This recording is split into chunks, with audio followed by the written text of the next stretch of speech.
Is no, I had reduced it.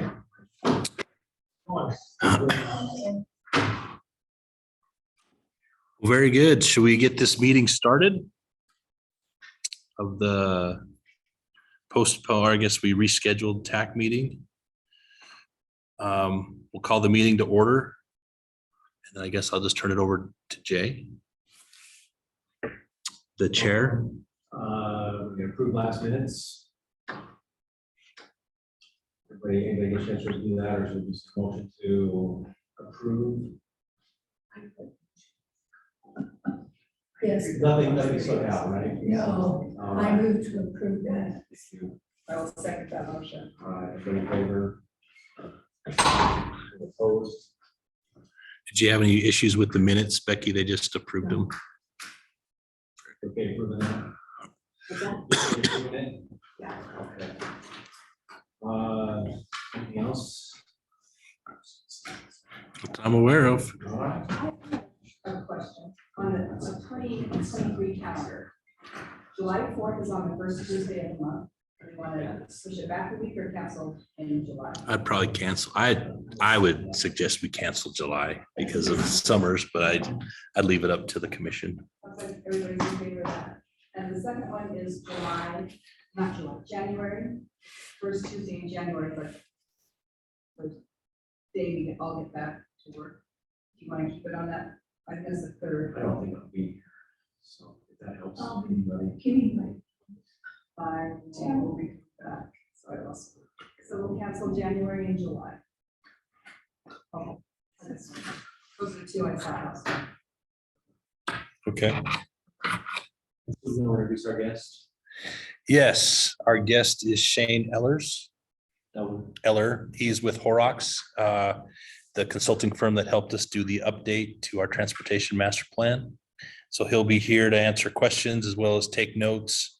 I do have the comments here that you guys have submitted to me that we can discuss openly about the transportation master plan, and then we can make those adjustments. And then once we get those all incorporated into the master plan, they'll submit it back.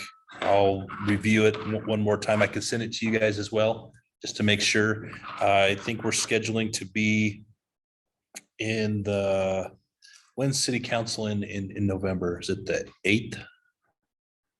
Does that seem right, Jeff? No, well, it was, but that's election day.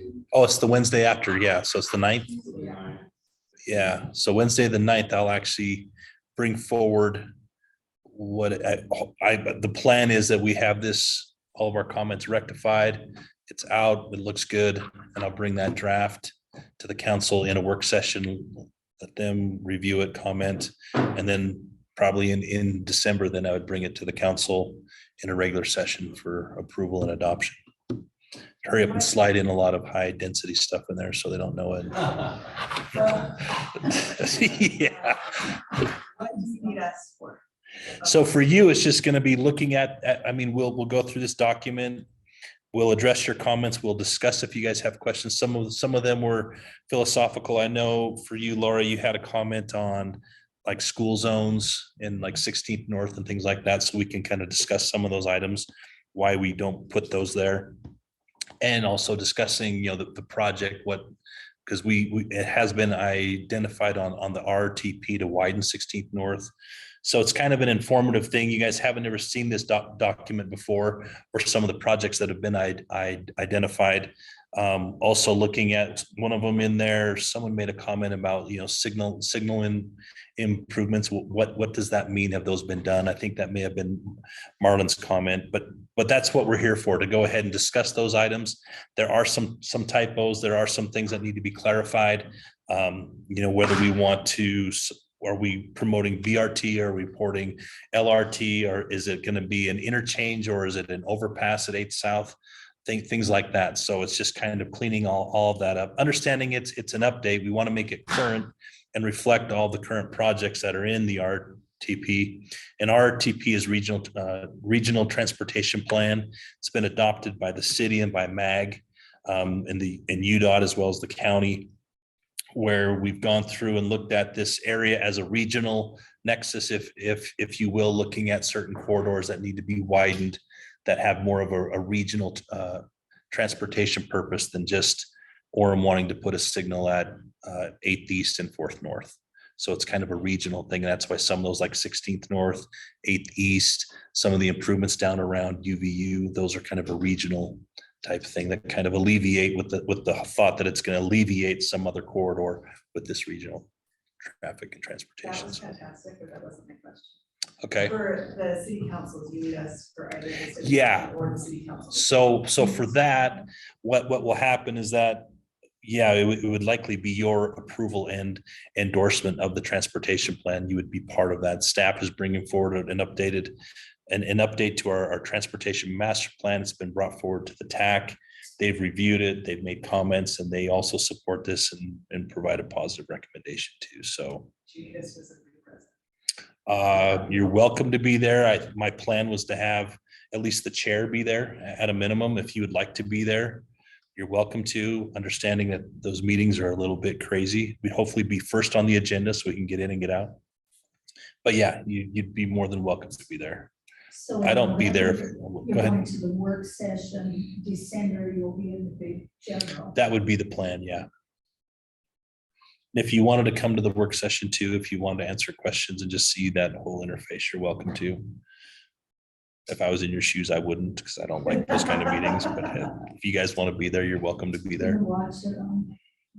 Yeah, you can always watch them on So YouTube you're too. working in person. You walk away. Yeah. Any other It questions? is nice, though, to be able to see, for city council, to be able to see who the members are of each of Who's the on the commissions, committee. so, you know, if you're available and. The election will be over by then, so. A little more. Or at least they'll be discussing the results of it, right? Or posturing or whatever they're gonna do, so yeah. But yeah. Plus Jeff likes to talk you guys up, so he probably wants to put names with faces for them too, so.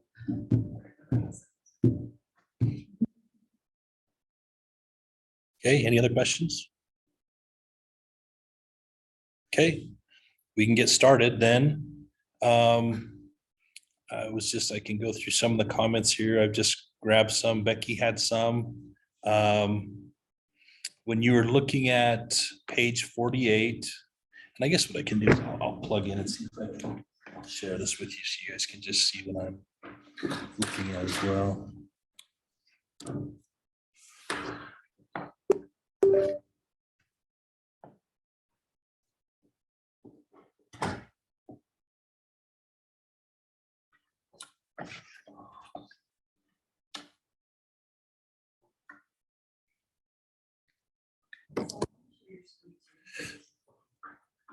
Yep.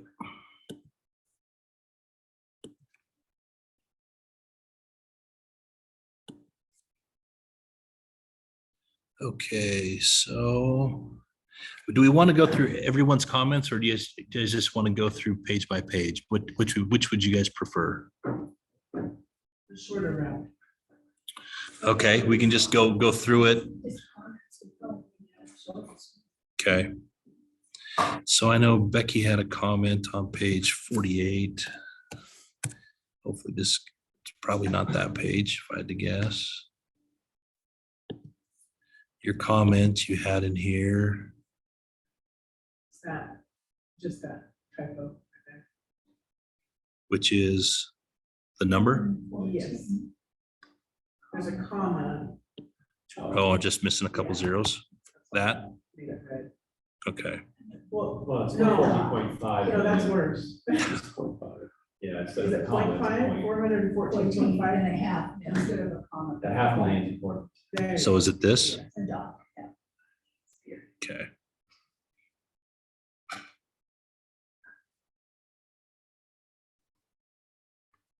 Here you go, this principle of access management.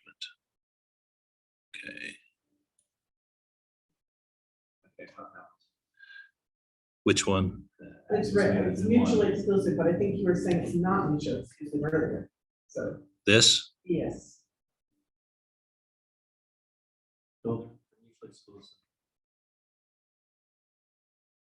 Because if you have a lot of driveways, the flow of traffic is gonna slow down. So they're inversely related. Okay, but is that what it was said, or I felt like there were, it was. It not read said. really weird on one of them, Okay, and I had to Could read it it like be 4 just times remembered to so it's? get it. Yes. I think it was stated correctly, just read weird. And what page was that on? Says 68.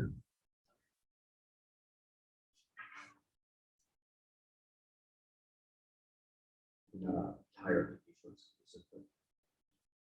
Understanding that the more accesses you have, the more congestion and more friction you'll have.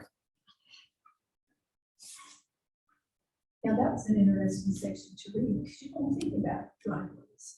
Now, when I drive around and I look at the access, gee, maybe they should have that one. Really opened Yeah. my eyes. And it is challenging because for the most part, on our existing collectors and arterials, even though this is in there, I mean, we're at a built-out scenario, and there's a few little onesies and twosies that come in. So we try and share them if we can, and we did that up here on 4th East and Center Street. This Herman's Corner is the name of the development.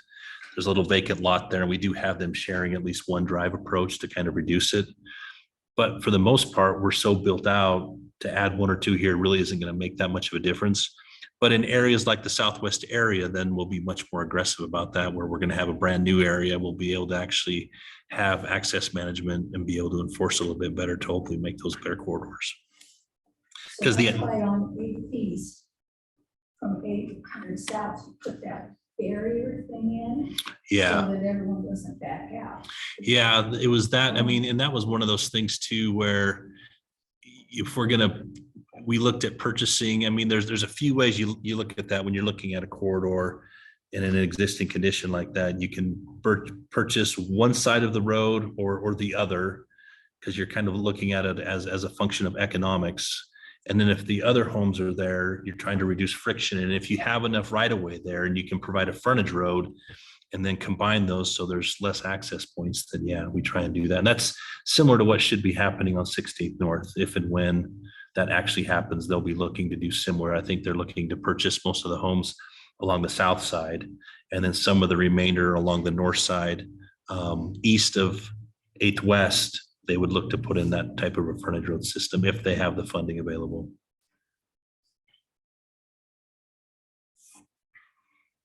Okay, and then you have, this is just goofy, there's just something missing in that sentence. okay. Page 4 of Appendix C. See if I can find that. It's been a long time. Are they gonna update the appendices, or those kind of, did they update them all since 2015, or those? Those have been set since 2015 and added appendices? Yeah, well, no, they were all part of it, but the thought would be that we should go through and where are the appendices, all these? The tables, the page numbers were kind of confusing, so, to me anyway.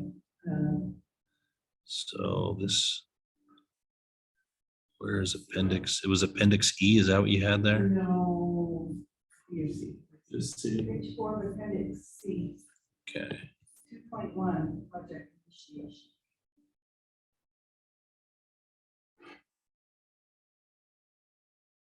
okay.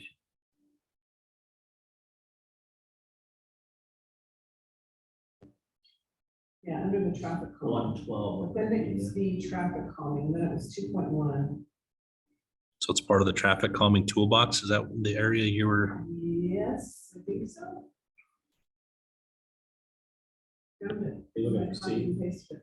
Yeah, Yeah, see the traffic calm guidelines. It's not B, it's C.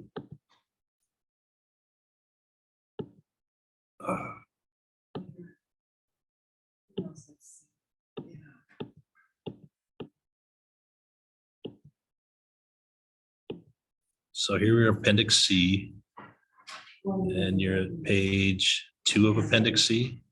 Page Oh, 4. 177, yeah. Page which one? 4, page 4.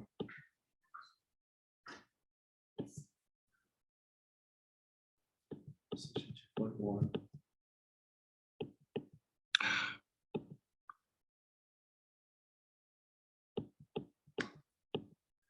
So we are in.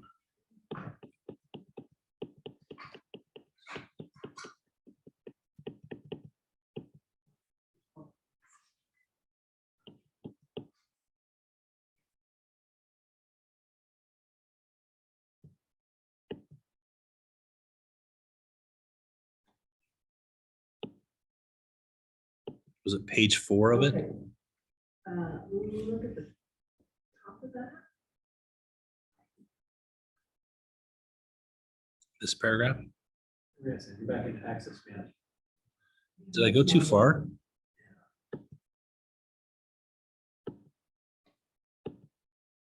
So I gotta go.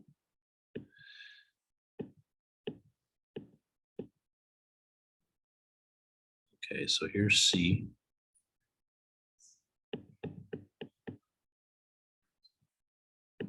Page 112. This guy? There you go. No, it starts at 2-1 project initiation.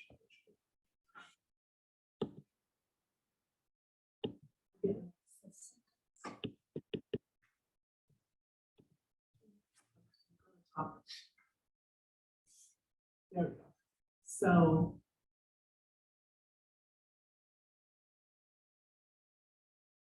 Top paragraph. Neighborhood group or proactive, the city of Orem employee. Oh, That was it. I guess, or a proactive city of Orem employee. that's probably just replace and fill and then didn't get checked.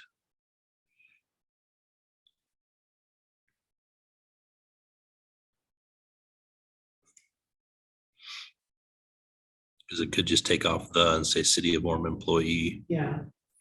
so they just probably replaced every, But whatever. we're the the city. of Orem. I know we are. Okay. Okay, there was Becky's Marlin. Seems wise to widen collectors east and north of UVU. Okay. This was the, can we force Provo to accept an interchange at 12th North or through Grandview for BYU traffic? Yes, that does make sense. But it's very political. The Grandview area is very adamant. They do not want a interchange in their area. Same with those folks down in the south west part of Orem. I think we are looking to have, if there is an interchange there, it would likely service the area west of the freeway. That area seems to be a little bit more receptive to some sort of interchange. But right now, on paper, it looks good. The spacing makes sense, but politically, there just isn't an appetite to put one there. So to force someone, yeah, they don't really force people to do much anymore. What do you mean by interchange? An interchange like another, instead of like Orem has University Parkway, Center Street, 8th North and 16th North of freeway interchange. What he's proposing here is that there's another freeway interchange in the 12th North area. So, So like an access point to the freeway? yeah, There's not room. well, It's only 4 blocks. it actually, I don't know if he was assuming this 17th North in this area, this area in here. But generally to put something in here, it makes sense because it's straight. You don't have to worry about the railroad. Pretty good spacing. Yeah, 12th North Provo. Oh, I think it's kind of Orem. Okay. Yeah, it's 12th North Provo. He said in their Grandview. And that's 2 freeway entrances. What's that? Yeah. Right. That's that's a majority of the reason why Parkway is so congested, because that services Yeah. Provo and they just go through. So there's always been discussion to have some sort of a freeway interchange in this area. Okay, can you zoom a little bit and just. But that's outside of our jurisdiction. Right. Yeah, because currently, That's just below the Grandview Hill. yeah. Okay. Because right now UDOT is looking to try and put in some sort of a freeway interchange here at 820 North. But it's very costly. They're struggling with it. That was proposed 40 years. Oh, I believe it. Yeah, because I remember the first proposal and they started looking at what they would have to take out. So that has not moved very far. No, 40 years. no. So that was his comment to there. This one where he referred to 8th South and I-15 is referred to an interchange. It's actually been changed. It's an overpass. We'll talk about that for just a sec. Okay. That's the one that just got me. An Why? an overpass? I mean, and here's my point, we would restrict it. Just spent $33 million on pedestrian bridge there. And they're gonna spend $80 million to put an overpass right next to it. Why? Well, part of it's modeling, part of it's access. What they say is it's gonna take 8,000 to 12,000 cars off of Parkway. They Why also would they want to put UVX on that as well. And have UVX come up 8th South and go through the campus as opposed to coming across, going through Parkway and This through. is seriously what drives me crazy. Like, if we knew this is coming and we want overpass there, why would we spend $33 million on a pedestrian bridge when in a couple of years, so we already have 1/3 of it? Just build the pedestrian bridge as part of the overpass. Wasn't there talk to this building a UVX bridge too? Right, That right there, right. before the pedestrian was built. I mean, my big problem is even, I mean, they're talking about the cars using that, but you'd still have to come off on Parkway, come around, go down to Geneva, then come back up or go off center down to Geneva, and nobody's gonna do that. Nobody's gonna do that to get to a parking lot at UV. They'll just use Parkway. And they're also talking about improving Parkway and doing a flyover to UV. So that one's another one in the RTP for that one, they would do a direct connect and underpass, similar to what you see at 106 South. Right, but I mean, those are all in there, so I'm kind of sitting here like, which one's it gonna be and why can't we all get on the same page before we spend? So there was a study, we actually instigated a study, we called it the UVU area study. Avenue Consultants did it. They looked at this area, they looked at the current congestion issues that they had there. And they came and they formulated these projects that would help alleviate what we have going on at Parkway. One of them was the direct connect. Another one was to make Sand Hill Road and University Parkway a grade separated interchange. The other one is an 8th South overpass.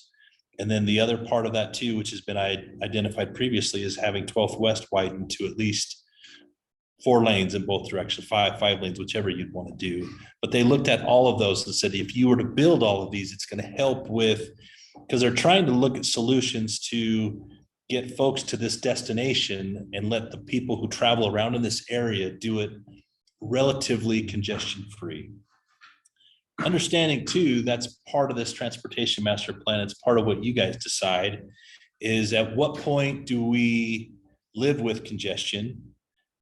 And what point do we continue to try and build ourselves out of it? Because really there is going to be a nexus. You're not always going to be able to continue to widen. You're not always going to be able to continue to add overpasses, underpasses. At some point, it is going to be what it is.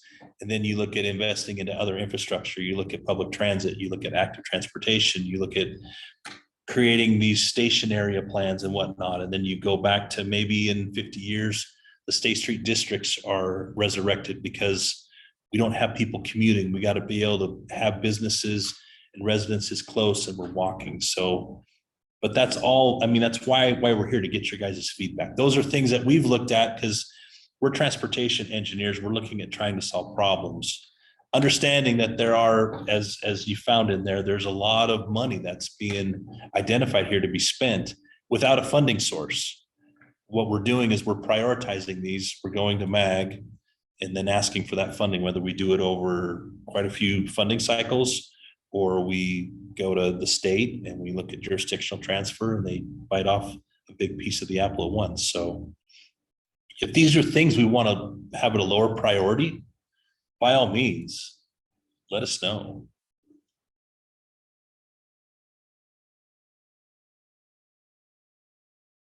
I've said my piece, but I guess my thought is it's not clear in this that the UVU area is a cohesive, like, here's 5 projects that are related to you. And then you didn't mention the 8th West one too. I think it's assumed that's also part of it. To widen 8th West? They want to make it through the UVU as well. Yeah. But if that's all like part of the whole plan for that area, that might be something to address. You know, and try to put it in like, I care to live there, right? So I know North Lawn doesn't care. Oh, I don't care Oh, we about it. don't But- care. But We judge. But it's kind of an area that's a concern for us in South Park. So if there is a cohesive plan, and the point is that those 4 or 5 projects are going to somehow alleviate current future congestion, that would be, I mean, a good part to add. Okay, what I think is,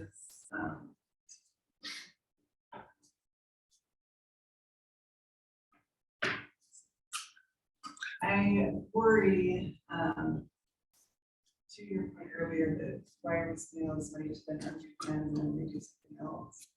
If a big part of reducing congestion moving forward, because we are so built out, is already exploring active transportation or public transportation or other non-individual options, then widening roads works against that. The wider your road, the less likely you're gonna have people crossing it, the less likely people feel safe. So where does that idea fit in with some of the plans to widen roads in terms of at what point are we gonna be at cross purposes with those other forms of transportation that are gonna alleviate some of the traffic? And then we have to rebuild again. So that's important to keep in mind anytime we're talking about widening a road, is what does that do for the future? Or we want to use different modes of transportation in that space. no, I completely agree. I guess too, is there a criteria we want to use to identify? Because right now, we might have a cycling corridor. I mean, for example, the Murdoch Canal at its highest peak day, which is probably our most heavily used corridor for active transportation, in one day we'll have 1,800 users. And I don't know, and that's peds and cyclists. So when you're looking at a roadway corridor and you're looking at your lanes and you're about 10,000 vehicles in a day that are using that, and you can take off 1,800, but you're still going to be at that congestion point. You're still going to be not comfortable if you're there. If we're widening, do we have separation? Do we want to look at those? I mean, and those are very valid points. And then does it make more sense if we're going to have active transportation? Do we identify corridors away from the vehicles so it creates separate areas? And like, if 8th East is going to be widened, or 8th East has 30,000 cars on it, but 4th East isn't, do we put those active transportation improvements there?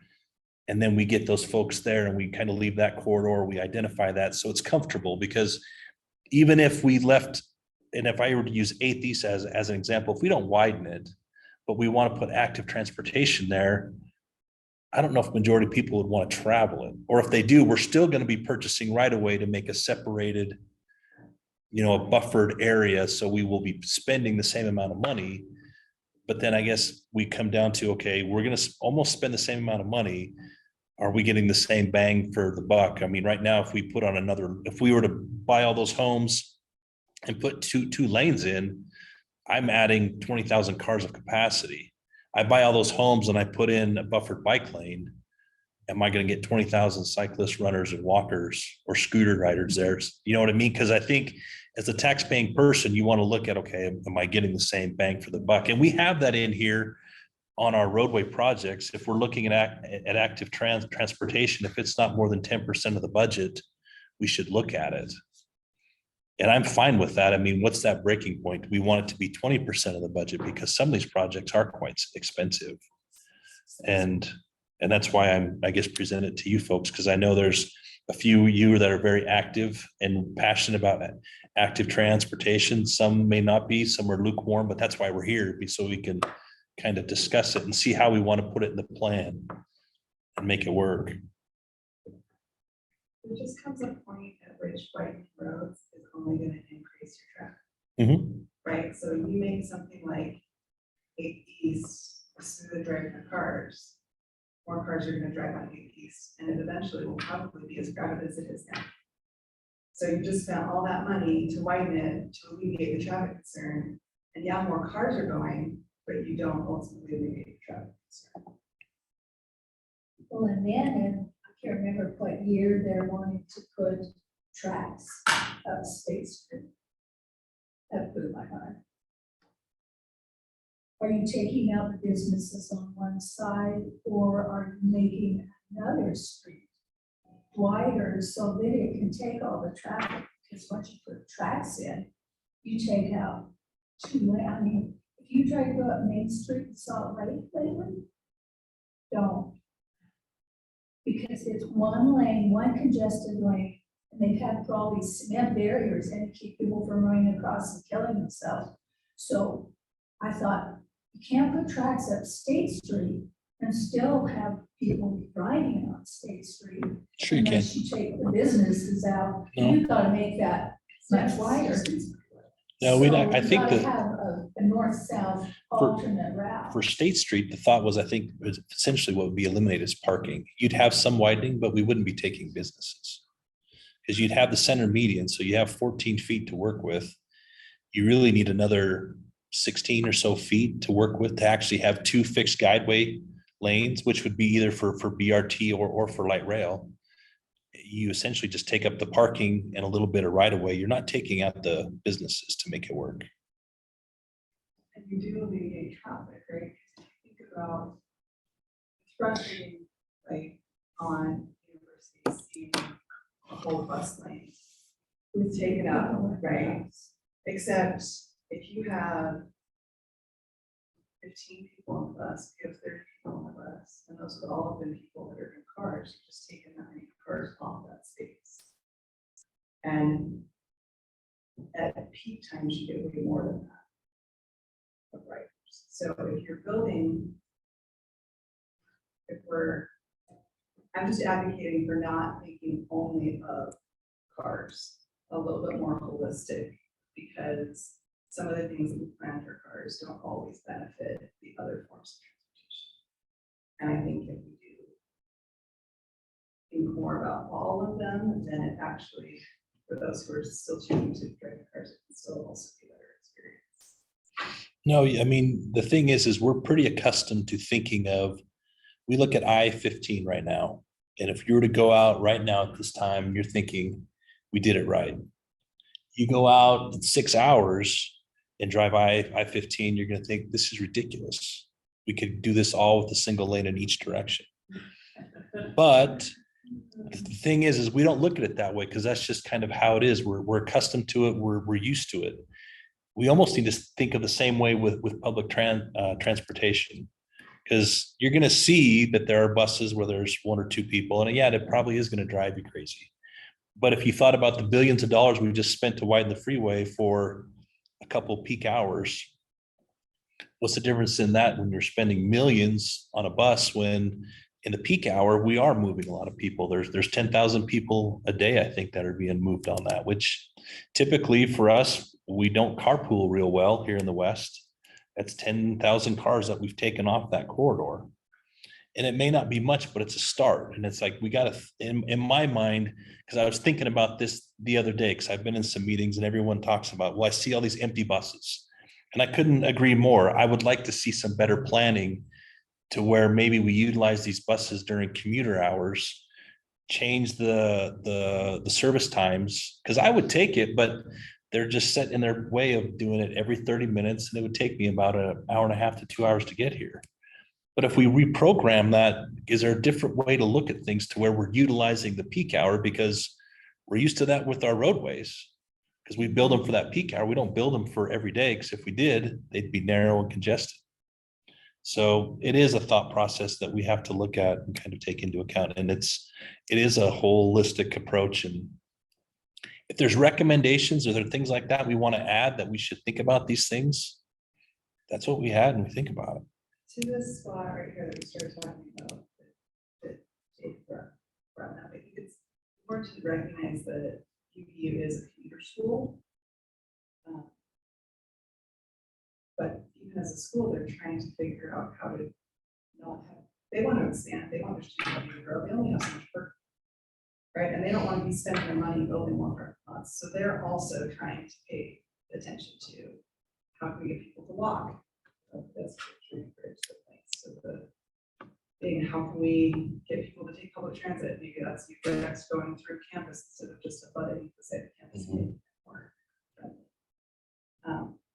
So I agree with what you were saying, that it would be nice to see, instead of just like, well, here's a project, and here's a project, and here's a project, on this area, and here are the projects. Is there a head that coordinates all these things? Because there's Orange City and then there's the, what is it, Utah Transit Authority and UTA.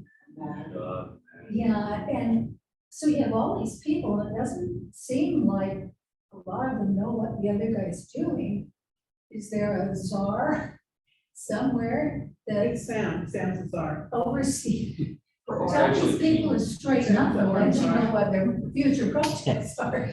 Well, and that's the thing too, is UVU is a challenge because they feel like they aren't the traffic generator. So it is a challenge at times to work with them. And I've even asked them before, when will they be ready for these projects? Because I'm expecting them and anticipating that they will be a partner in our match and help sponsor these projects. And they're usually, but to your point, they would rather spend their money on their buildings, and they're going to spend their political capital lobbying the state so they can build more infrastructure for them, because that's dollars when you have more students there. So it's a fine line, because I have a relationship with them. They've helped support these studies, which really don't cost a lot. These projects do. So when it comes time for matches and things like that and priorities, and even at that, we are at odds, because they would like to see a public transit system that ties the Vineyard station to their campus, and they would like it to be fixed guideway. In their perfect world, it would be some sort of a light rail. It would come up 4th North and all the way down 12th West. And to me, that just doesn't make any sense, because if you want something there, a BRT, if you really want something, would make sense. But the reality is we have a station right across the freeway there. It doesn't make any sense. We have a pedestrian bridge there. I actually had proposed that Orem and UVU and UTA and UDOT, that we were to pool our money together and we could build a parking structure there, 5 or 6 stories. But By the train station. yeah, because then at least you'd have people driving to this area. They could get on UVX to go to BYU. They could go across the freeway on the pedestrian bridge. At least you're getting, the freeway still being utilized, but at least they're coming to here, and that traffic isn't being dispersed throughout the rest of the city. But no one wanted to do that. They thought it was a great idea, but they weren't gonna help participate, so. So it is challenging, and to your point, yeah, what happens is we have a lot of meetings. I meet with UDOT and MAG monthly. And UVU is invited to that meeting, so we're constantly communicating, trying to be on the same page, so we're being as efficient as we can with improvements that we desire as well as they do. But still, To go away and do their own. well, yeah, we're still our own person, and we want to go home and we want to play in our own sandbox. And we don't want people telling us how to build where we're putting our cars. Do you have a project that you liked better over others in that area? Other than No, not wanting to see no. the pedestrian bridge get taken down? I mean, I Seemed like- think if they, I don't know. I mean, I didn't see anything compelling in this that said, this is gonna solve the problem, right? Like, that's not in here. And I understand they're not developing, they're not studying. But I was disappointed, like 7,000 to 12,000 vehicles a day going over 8 south going there. It's not gonna solve the problem. At $80 million, it's not, to me, it's not worth it. But I mean, I like, the biggest problem I have with the public transportation is I gotta get there. Right, and like you said, there's nowhere to park. I can't drive, the closest way to get to UVX is to go to the, If we had 8th South, you could go over. yeah, wrong direction though. But, 12, I'd have to park in a private, I'd have to park in that private, either the church or the business. And you can't park there all day. to go use the bus, like, what am I supposed to do? Where am I supposed to go park at your comment? Have your kettle ready for still. Yes. And there have been those, I mean, I know in UTA, they have this feeling that they feel like everyone wants them and everyone wants to be there, so they should be able to allow people to park. And I know that was a topic of conversation along the Parkway, because at 400 West and at Main Street, they have stations there, but they don't have their own parking lot there. So I think they've approached those business owners and there's somewhat of an agreement there. But typically, I mean, the thought is, well, if we're gonna have someone park here, they're gonna go in and shop. Well, those stores along there aren't really conducive for that type of thing. So that is a challenge, because to say that there's an arrogance of UTA for what they provide is probably a little harsh, but they do expect people just to, oh, well, you're here and you're gonna cater to us, I so. mean, it's great, like, if I used to, so I used to live right off 1600 South, if I still lived there, when I was in BYU, I used to, like, yep, I take my bike over to DBX and I protect parking. Are you kidding me, right? Like, Mhm. it would make sense, and so I see there's a use for it, but me now, like, ride my bike 2 miles, 3 miles to get to somewhere I get quicker in my car. They know it's an issue, because I've talked to people at UTA they're doing some pilot programs of basically like UTA sponsored Uber Mhm. in like the Daybreak Mhm. West Oregon area. Tracking data about where to pick people up to help them with future routes, so it might not be like a bus, but it could be like a van pool to get to UBX or something like that, so they are, not that any of those are like necessarily the best solution, but they are looking at solutions about getting people to public transportation, because that last mile or 2 or 3 Yeah. is a really big challenge. They had actually in this last funding cycle for MAG, they had proposed that too as one of their projects. They're looking to do it around the Lehigh area. And it's similar to Uber, except you still have to go meet at a centralized location. It's not quite as You still have to convenient. get What's that? there. You still have to get there. Yeah, but it was Yeah. closer to your I was gonna say, it's a reasonable walking distance, Yeah. not a problem. Yeah. That's the idea. Well, in The January, reasonable walking the distance, reasonable then walking get you distance to is a- front runner, if that's what Yeah. whatever major piece of infrastructure. You know, look at how the trade worked, is everybody went to Loop. You could walk everywhere, And it's, from one side to elevated. the other. Isn't it all elevated? Not all, but in the downtown area it is, Yeah, or underground, some both, but. Never mind, that's not a fair comparison, but to answer your original question, no, I'm not sure I have a favorite, I definitely don't think it's a one. And just as an informational piece, those they've been identified as projects. They haven't been prioritized in the RTP. The RTP has accepted them. They recognize them, but they haven't even put them in their own phase 1, phase 2, phase 3, or future phase. So that's kind of where those are at. Let's see, where else were we at here? Sorry, I hijacked that whole thing. Oh, no. I mean, but but if there's things that you see in there that we need to add, if there's philosophies, if there's things that we need to add to this master plan, and plus I'm here to kind of defend it because we work with Horrocks to develop it. And if there's things that we're missing, if we need to, if one of them is, fundamentally, we don't want to look at widening any corridors past 5 lanes. Center Street from the freeway, at least to State Street, has been identified to be widened to 7 lanes. I don't think it's a reality. I mean, unless we grow a lot of money on trees, but it just doesn't make sense. It'll ruin that whole feel of it. And it's already busy as it is. And not to mention just the pure cost of it. So if those are things that we would want to have in there, hey, we don't want to look at those types of things, or there's corridors that have been identified, but we really would like to start looking at the fact that we're not going to build ourselves out of congestion, look at alternate parallel corridors for active transportation. I mean, those are the types of things that I don't mind having in there. I would say that. Okay. I would say yes to all of those things. There's a decent section on that, right? I mean, it wasn't really developed, but now it really is, right? But there's a pretty good section saying, here's the anticipated future bike lanes and bike paths and, some separated facility ideas. And, yeah, I had some further questions about that section. yeah. We can wait till you guys are. Okay. So Marlon also had in here this reference to upgraded signals. I'll look to see what we've done. I know prior to this in 2015, we hadn't installed a lot of the flashing yellow arrows, and those were part of that. And I'll look at these signals. I'll sit down with Taylor to find out if these are done, if it's where they're at, if that was the intent of those. The reference to roundabouts and traffic circles, is there a difference? Yes.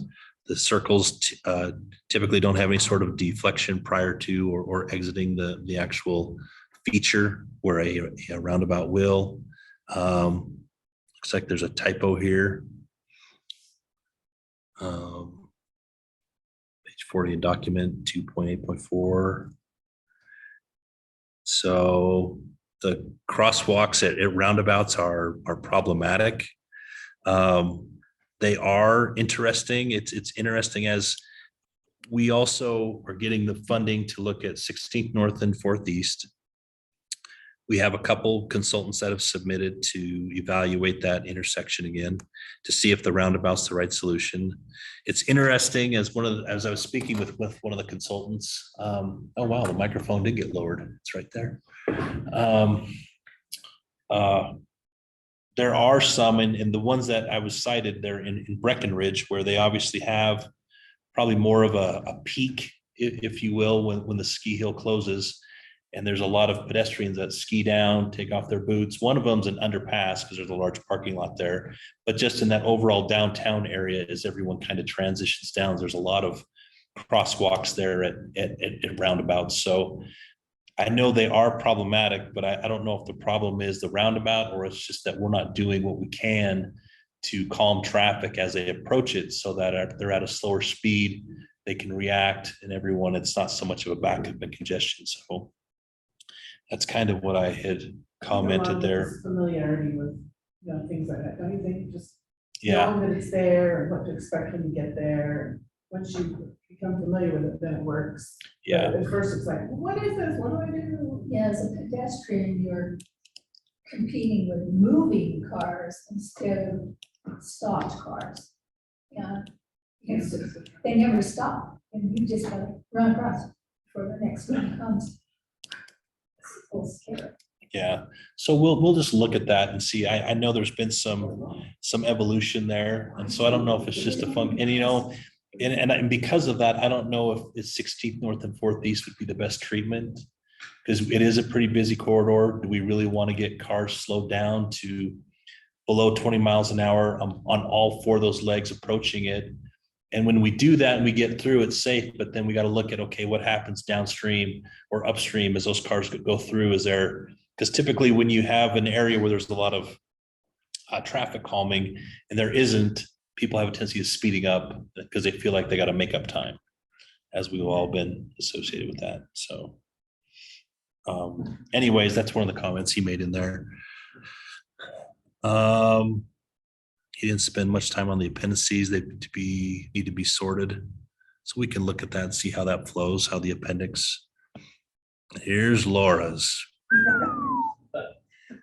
Man. Mentioned the light rail versus BRT. I've looked at maybe on that one because I know it probably is identifying light rail. I think we've kind of transitioned to more, maybe we just say we want a public system with fixed guideway with dedicated lanes. I think because you can typically put either or in there depending on how you approach the intersections. I know Parkway, we had that thought, but some of them are still offset. The angles are a little bit too sharp for rail to get through there. They would have to do some other widening, but that would be the thought there. The bike plan is old. But to look at that specifically, we would probably, there's a typo there too. Go back, what you said. No, we can't. Alright. Yeah, When that guy was here, it kind of felt like. Eric. Yeah, kind of felt like ERT was.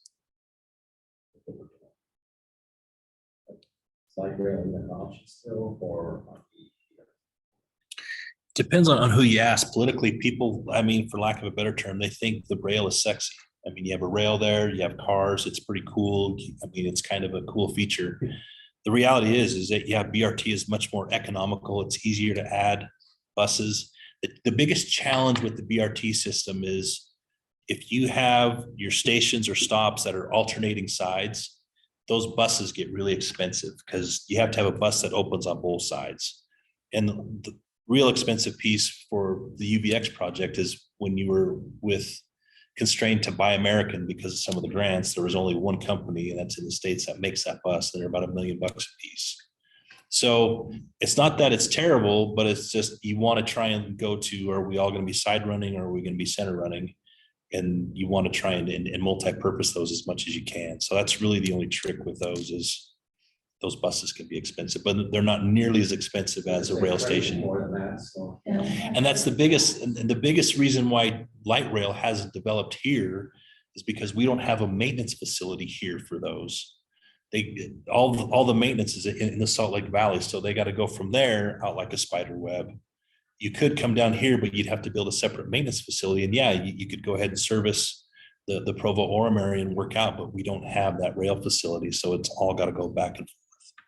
So yeah, to go BRT would be better. And if you want to just go BRT and not worry about fixed guideway, I can put that in there too. It's really whatever you guys think.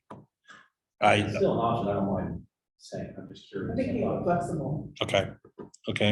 Say we prefer light rail, No, which is what it says. yeah. So no, we can change that. So it's not the preferred alternative.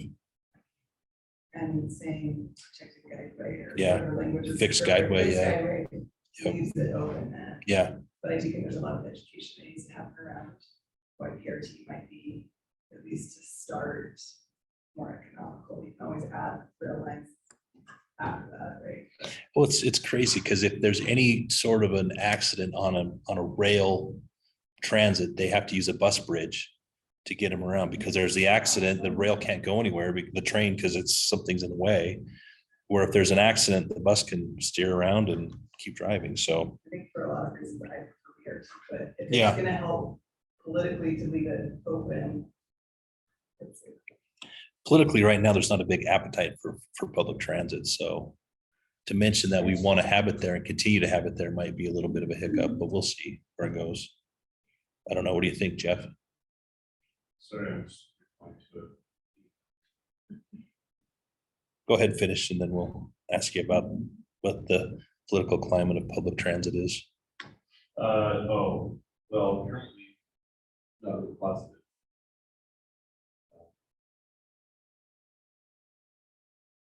Is that a short and concise answer? So do you, Details. so should we still leave it in this plan? please. I think so. I Okay. mean, I think we need to be forward thinking and looking at all options. But don't cement us into. CJ? Yeah, sexiness factor. You mentioned for the buses. How much of a difference is that?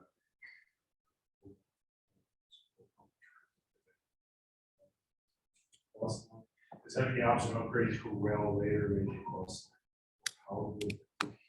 Could be. Because you're right. I mean, when people think, oh, I'm getting a bus, it's like, really? Oh, I'm getting a train. Oh, wow. You know, there is that. You're right. There is like a psychological effect there. But What the difference does financial that argument. I think. Well, I know what you're saying. Yeah, People you are. would pay. you're right. Well, I wonder if that has anything to do with ridership. Like somebody's attitude about how sexy it is or not, they may not even be riding either one. Yeah, I don't know. In Utah, we want our car. We want to be able to go when we want to go. We don't want to stand at a bus stop and freeze. Are you gonna take 4 kids shopping on a bus? No, they're gonna put them in the minivan. I'm gonna stop on the way home and do my errands. It's a real inconvenience, and I think people only do it when they have absolutely no other option to get there. I mean, I know my wife would take the kids on the commuter rail up to Salt Lake to downtown on the commuter rail, because there's a train, and it felt like it was better than a bus. You know, they go up for the day, Christmas shopping or whatever, because it was kind of fun. So maybe there is that. I mean, But you're not gonna take. But I count, I mean, I. Unless you work there, yeah. At least half the time, right, to Provo back. So I'm doing at least 3 days a week. I've started counting on buses. And the 850 is definitely busier, that's the one that runs down State Street, and I can get on that bus, and I don't be there. Usually when I'm coming home, when I go, I'm a little bit later, so I probably pass the peak, but there's somewhere between 5 and 10. The 862, which is runs around 8 east and 1600 north, is much less serviced, but it's also, because that runs less, so it runs every half hour instead of every 10. mhm. So there are people using it, and I'm not gonna, I'm taking my kids to the dentist using the bus on State Street, because my dentist is on State Street, and then I realized it was incredibly dangerous to cross the street to go back. I was like, oh, I'm probably not gonna do that again. Yeah. But that was a street crossing issue in Provo, not because we didn't like the bus. My kids think riding the bus is fun. I keep telling my daughter to ride the bus to the mall, and she's like, my parents won't go. Their parents won't let them take the bus. I was like, I will teach everyone how to take the bus to the mall, so I don't have to drive you there, right? And then they say, but it costs money. It costs us money. Well, You. Yeah, so, well, it costs $2 to ride if you don't have a sponsor. Anyway, It's a little challenge. Mhm. So to your point here, we need to budget and advertise. We've talked about that and doing an update to our bike ped plan. I think there are people in Orange who would be very interested in participating in that. Let's see here, high density housing. Well, we probably should make sure that's not in there and reflect what the current climate is. So if there are references to it, the State Street Master Plan, things like that. I just want to, I've been waiting to say this. I want to say RIP, State Street Master Plan. I was on the planning commission when that was studied, voted on, talked about, RIP. I hope we come back to it someday. The people Yeah. Who live near those great big buildings, the problem is, they don't build parking spaces. That's the problem, and that's what blew everything up on 1600 North. If you live near there, you're gonna have people parking on your street. That's the one thing, and Orem has not insisted that they build enough parking spaces. So then if they intrude in the neighboring residential areas, and that's not fair. No, I it's- actually do live by one. I live right, on 920 North by the Montalban. Did they build enough parking spaces? Mostly. There was some problems initially, they red curved and now it's fine. Good Well, job. one on 1400 South is awful. Every time I go by there, every single spot for blocks is taken. Yeah. The problem with that one, that's not why it hasn't been on our radar, is because all around there is rentals. I know, nobody cares, but So they just, it is what it is. Wow. You probably also have more, if it's all rented, you probably have more people. Well, yeah, it's, If you have- if the you one have thing that not I'll one say house. is we do what we can to make sure we get adequate parking. We're not in the pockets of anyone. We do what we can. I mean, Becky's been in the meetings. It's not as if, and Cheryl's been through all the DRCs and we go back and forth for quite a bit. The fact of the matter is we can only do so much when someone's giving us their word. And the other thing we have right now is we just have skyrocketing housing prices and rental prices and all these. There's some places where we've never had a problem and now they have parking problems. It's just people are sharing rooms. I don't know what else to say.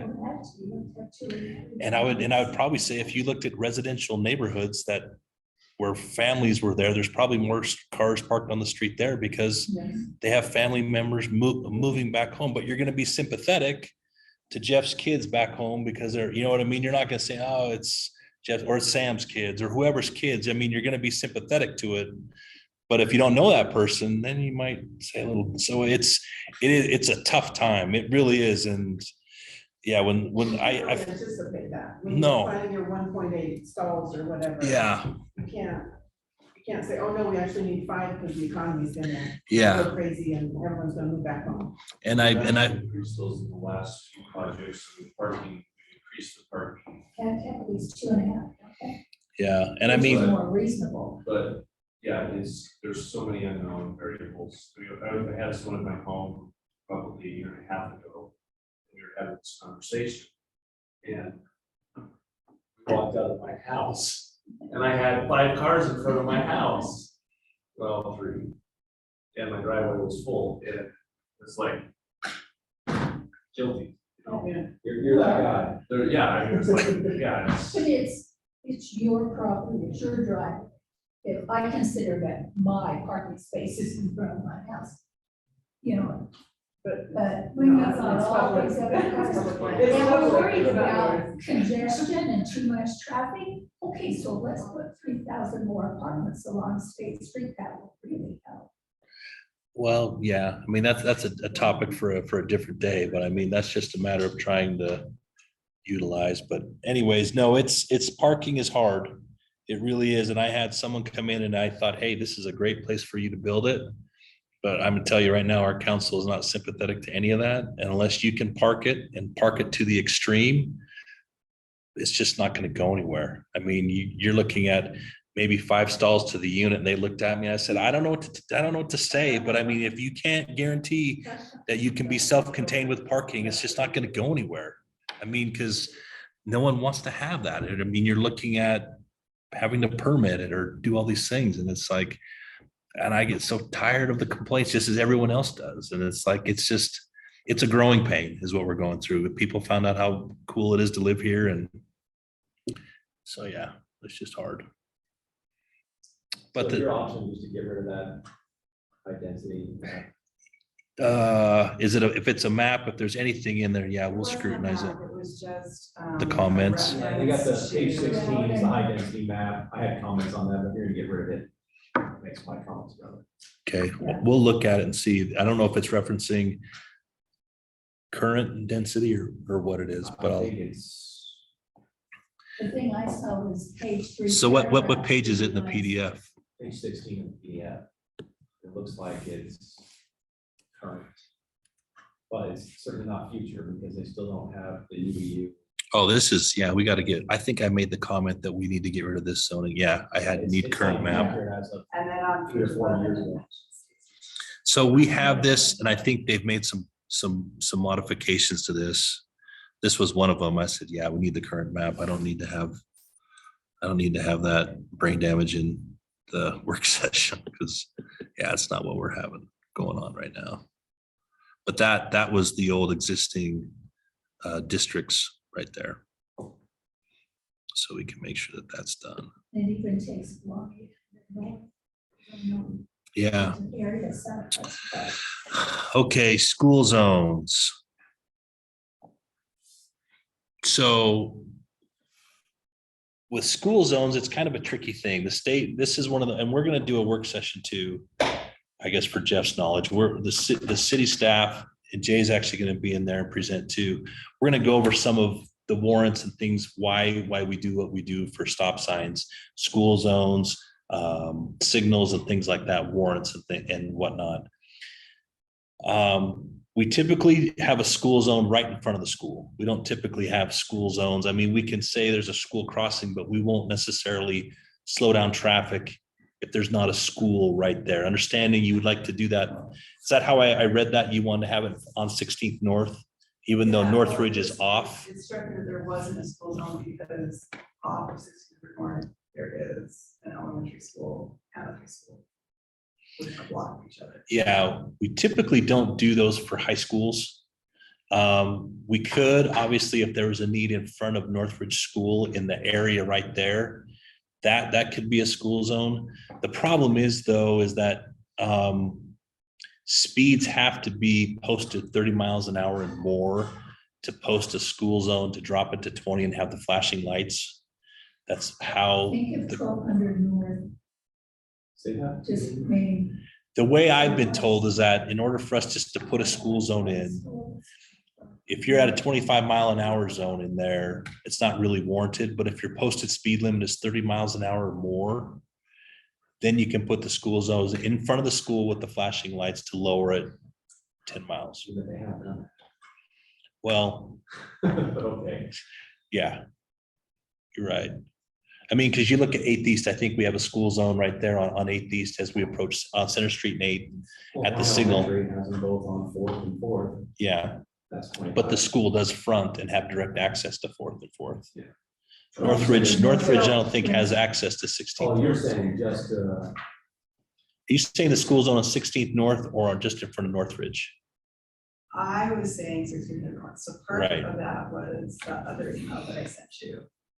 That somebody from the school community council reached out to me, and they were reviewing the school safety plan. And are very concerned about 16th North, and want to know what can be done. There was a fatality at an intersection that now has a light and a crossing guard. And then last year at the Murdoch County Trail crossing, there was a near fatality of kids. So part of that was just being keyed into her and looking at the school zone things. And I thought, oh, what does this neighborhood look like? As I was reviewing the master plan. So that might be a separate discussion. If you want, she asked me about that. Right. In particular. So it just struck me that there wasn't a school zone on that map of school zones when there were two schools so close. Right.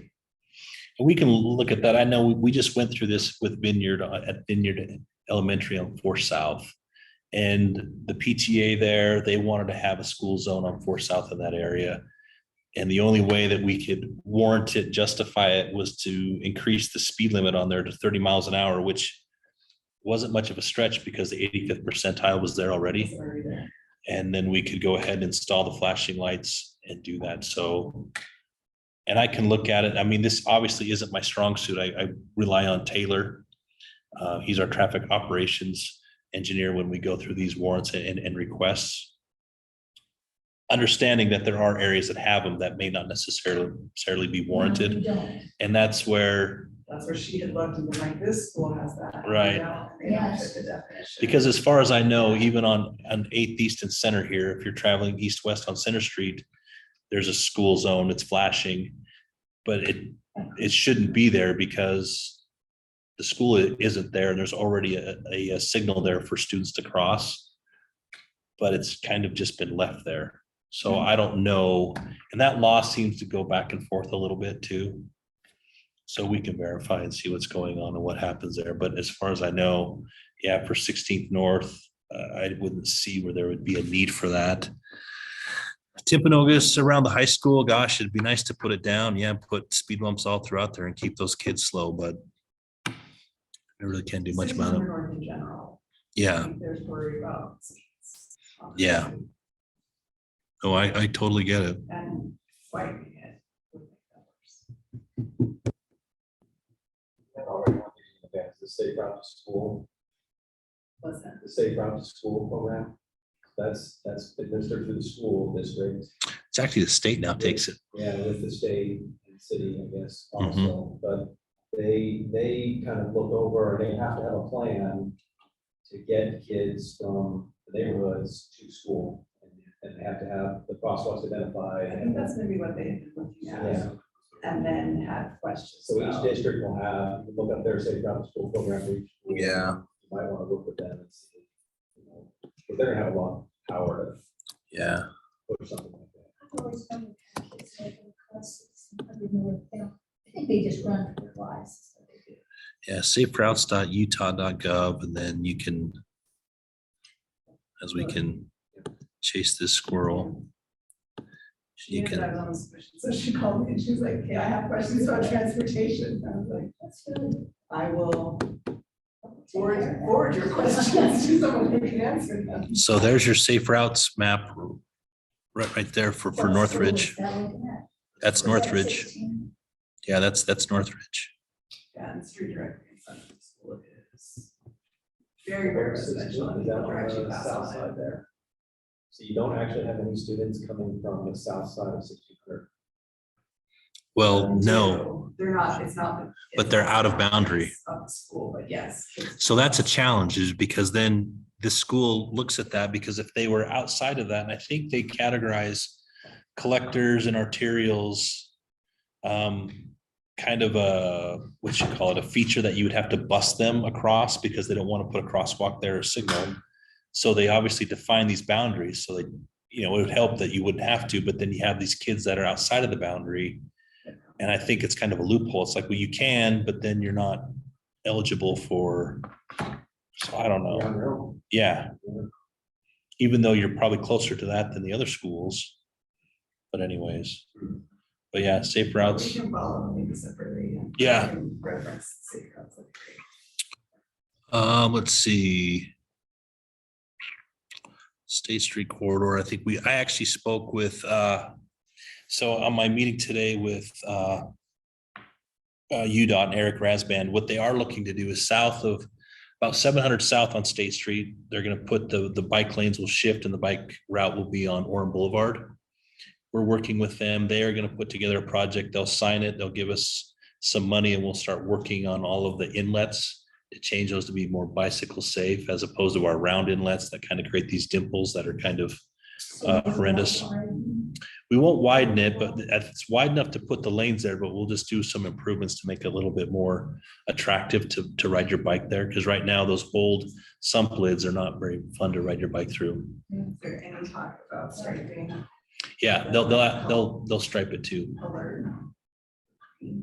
Actually, we're looking to put some green. I've been looking for a place to put green, and we're gonna do it on 4th South and 4th West, like through that intersection. 4th South is, I think, our most heavily traveled corridor we have in the city. So with our tank project, we're gonna put a signal there as well, and then we'll also put a very large amount of green paint through there. It just gives, I think the green striping is more for drivers than it is for the cyclists. Yeah. It helps drivers see, oh, bicycles are also supposed to be here. Yeah, Yeah. yeah. No, I agree. The alternative truck routes on page 67.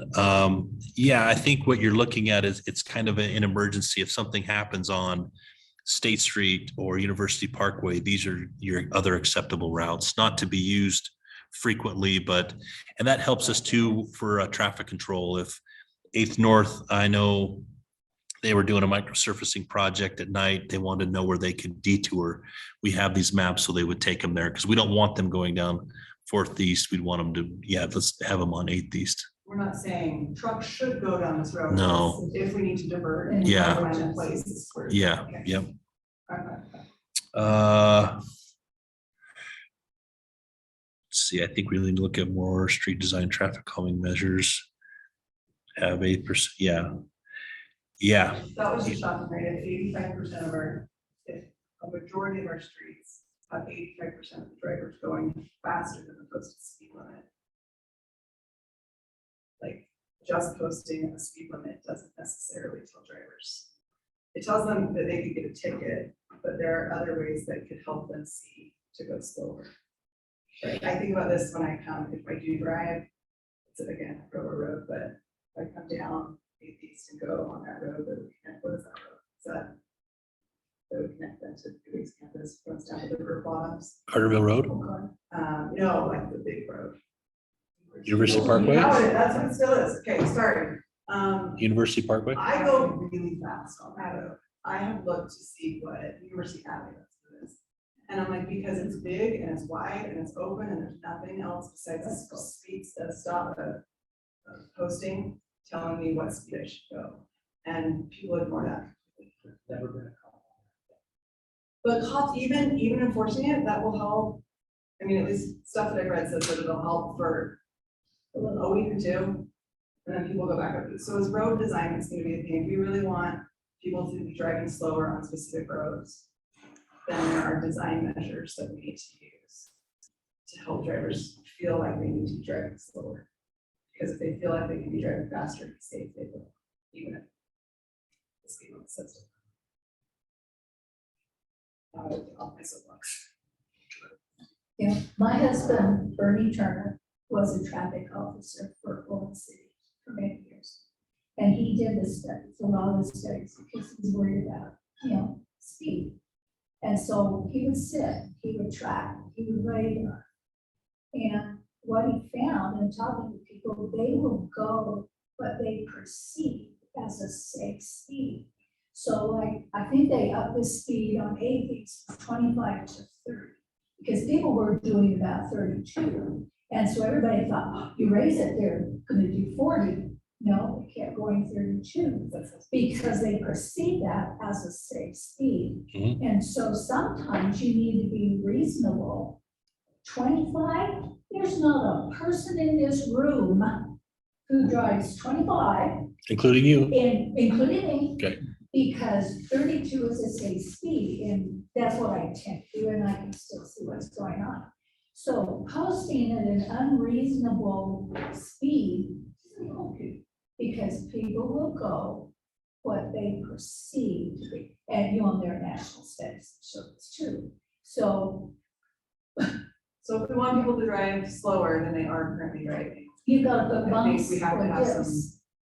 use that traffic calming toolbox at the. Oh, sure. Or whatever, I mean, there's many different ways you can do it, it does not have to be bumps, it does not have to be narrowing lanes, there's lots of different ways, but philosophically, again, if we're talking about philosophical issues, then that's what I pay attention to it and advocate.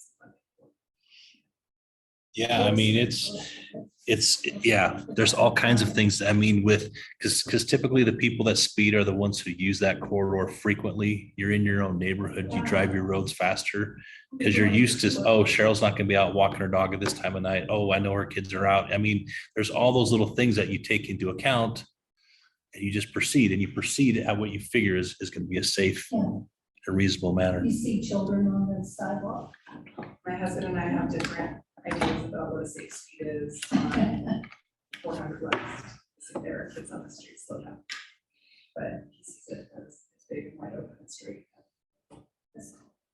Yeah, and because I've worked here as long as I have, and for most of the career was in a city vehicle, it drives my wife crazy because I drive the speed limit. It's because I have that little truck with the Orem logo and we're kind of a target. Oh, there's an Orem guy speeding. So it's like, I'm always used to, and it drives her crazy, but I mean, it is what it is. But I mean, and that's where we're going to come to this, because obviously there's people that are very passionate about slowing them down. There's people passionate, hey, I got to get there. I want to get there today sometime. So we widen, we eliminate parking so there's no friction and it feels good. Or the reality is maybe on 8th East, we don't actually, if we want to widen it to 5 lanes, we use the existing corridor. We don't have any parking and it feels narrow and we got some capacity. We're not going to have as much if we built it to the correct width, but you're going to have some, but people aren't going to travel as fast because you're right up against mailboxes or garbage cans. I mean, I've noticed that at, I think it's 106 South as I head, because my in-laws live up there, my sister-in-law, and there's pieces of that as you're heading east from the freeway all the way up to 13th East that they didn't widen it out to 12 lanes with the nice shoulder and all that. They go right to the curb and gutter. So you do slow down and then it's wider but I mean, so there is those types of things where it's like, we see the need to build out of congestion, but we want to maintain friction. We want to maintain narrow widths because we want to maintain slower speeds, something a little more calm. So those are all the things that you take into account, because those things too make projects a little more affordable. You're not buying up a complete parcel. You're just buying up maybe a little bit of a strip so that they have a spot to put their garbage can. So you're not hitting it as you're going down the lane. So anyways, let's see, limiting cul-de-sacs. I would agree. How that showed up in the developer comes to the city. That was, I mean, it's not in the plan, that was just a curiosity. Like, developer comes to the city, wanna build on the those- spot, make sure you plan. That's because of you. That's because of when the developer wants to build next to you and there's a stub road, you don't want their traffic to go through. So they make a cul-de-sac. I'm not saying it's you specifically, but it's the neighborhood. I'm sorry, guys. But it's what happens is people they think that traffic is going to ruin their life and they don't want that. So you over there, you might be a nice person, but you need to keep you to you. we'll love you on Sunday, but Saturday through Monday, all bets are off. But our kids are gonna play basketball in the middle of the street. Oh, yeah, there's that too. So is it, I guess what I'm asking is it enforced? If it's in our plan, it says that we say we are trying to have developers align with the grid system and move away from cul-de-sac development. Yeah, it is. Are we doing that, or should we take that language out of the plan? No, we are as right now we have infill projects that are coming in. I could show you, excuse me, an example of a development. So these folks right here, you can see my little, these, yeah, this is 12th North and what is it, like 5th East or 520 East. So these folks here recently passed, they own this big parcel back in here. This road can't necessarily connect because it's narrow, it's only 20 feet wide. And if they widen it to a local road cross section, the setback would be wrong. So they'd have to remove this house. So this little piece in here might develop to a little flag lot development. But our desire would be, yes, to have this connect through and make that connection, right? Well, that might make sense from our standpoint as you guys speak, but you have these folks that have lived here forever. They don't want all that traffic, which you're talking 5 or 6, maybe 10 homes. It's not going to be a lot. They don't want all of that. They don't want these people to come through here and cut through. Everyone's going to think they're going to cut through, right? So they may not want that. And the fact of the matter is for this to go through, there's also a couple other property owners. So we can do what we can to have these folks come through and stub this and with a dead end, assuming that they're going to go ahead and punch through this way. The hard part is Jeff can attest to this. Then they invite a council person over, they have their neighborhood meeting. All of a sudden, these folks over here don't want to have headlights blaring through as they're driving through into their backyard. They're going to come up with all kinds of reasons why it shouldn't happen. And then we're stuck with, okay, our master plan says we should do this. For most of us who aren't there, it makes sense to have connectivity. But for this little localized area, it's life or death. And we end up with a cul-de-sac. But in a perfect world, yeah, it would make sense to have this circulate through because then the water main circulates through. They have different options. And they don't think about that. It's like now a plow truck can go through, the garbage truck can come straight through, the mail can come straight through, Amazon can come straight through. I mean, there's all kinds of things that work, right?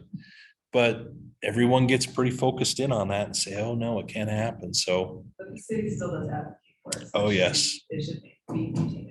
Okay. Yeah, because I mean, right now, there was a pretty contentious one as Jeff can speak to for this area right here.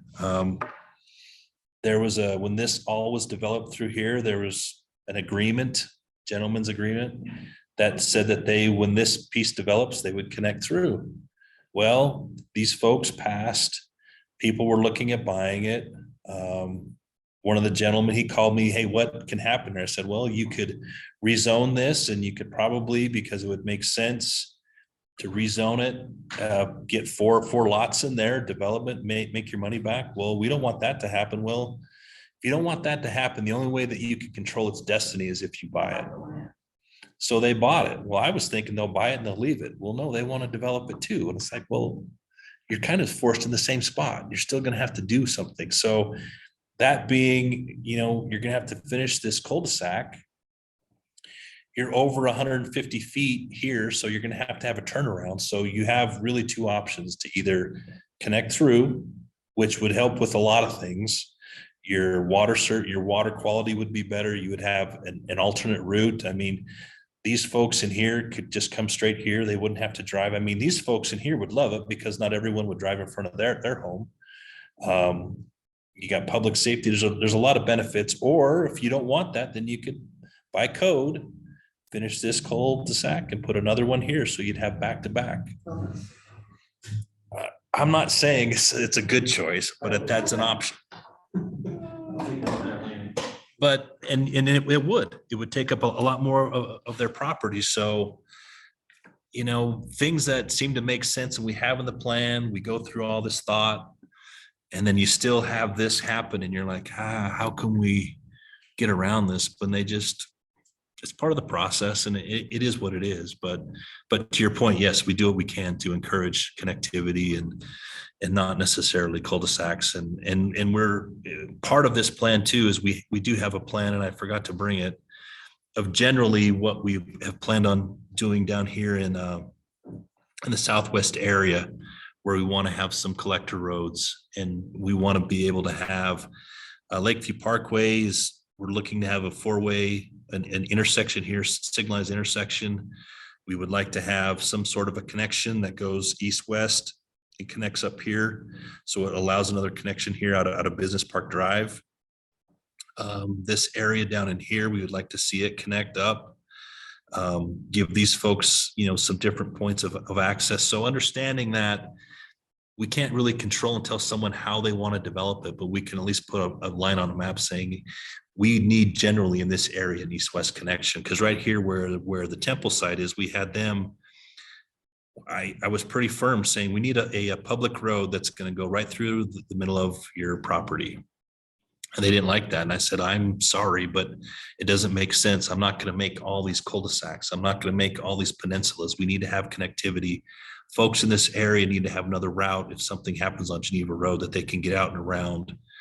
We need to have that, not just for traffic and transportation, but for our utilities, for our water. So very, very hard to work with, but they agreed to it. And then, so it's going to come down here in Stub. That will continue to pick up through, and we'll carry this down as far as we can. And the same thing will happen in this area. We'll have to have connectivity. We don't want to have a bunch of cul-de-sacs.